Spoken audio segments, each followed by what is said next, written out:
Hello guys, welcome back to my YouTube channel. Delphine Konda here with another video on how you can successfully make it for the Chevening scholarship.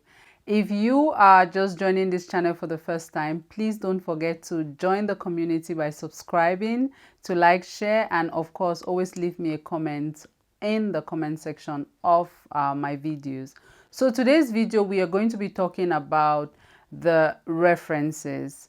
If you are submitting a Chevening scholarship, then submitting a reference is one of the things that you have to do. It's a requirement that has been given by Chevening.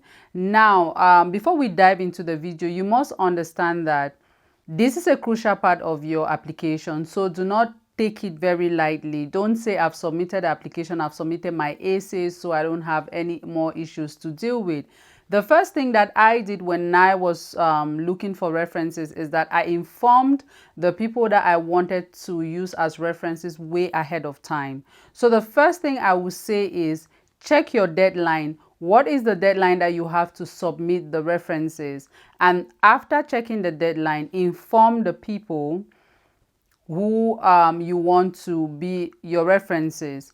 Now, Chevening says that you could submit either an academic reference or a professional reference. What does this mean? Simply put, an academic reference could be your teacher. A professional reference could be somebody that is like your boss, your supervisor, someone that has very deep knowledge of your career background.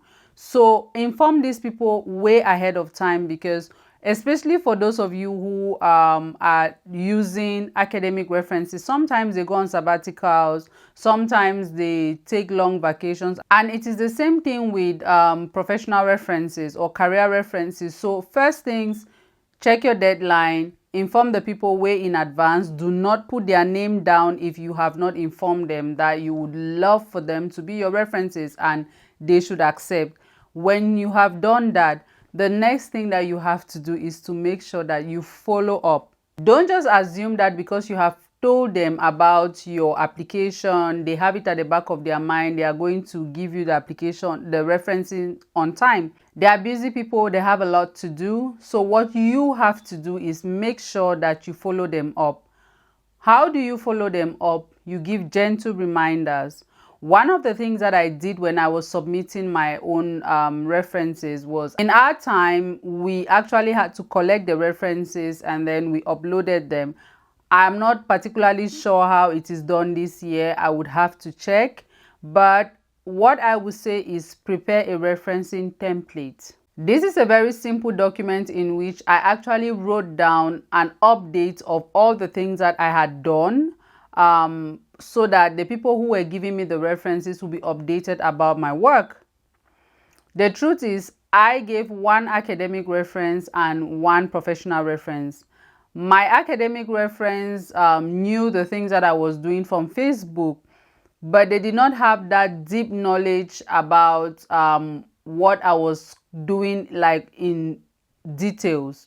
So I gave them a reference template in which I explained the things that I had done from the time that I graduated. I gave specific details so that they can also update themselves. Although the person who wrote my academic reference was a professor, so she just talked about my capacity to study, my ability to carry out research, and all of these things. But I still wanted her to know what I had done, and this reference made it very easy for her to write using a particular style of language that was consistent with the application that I had submitted.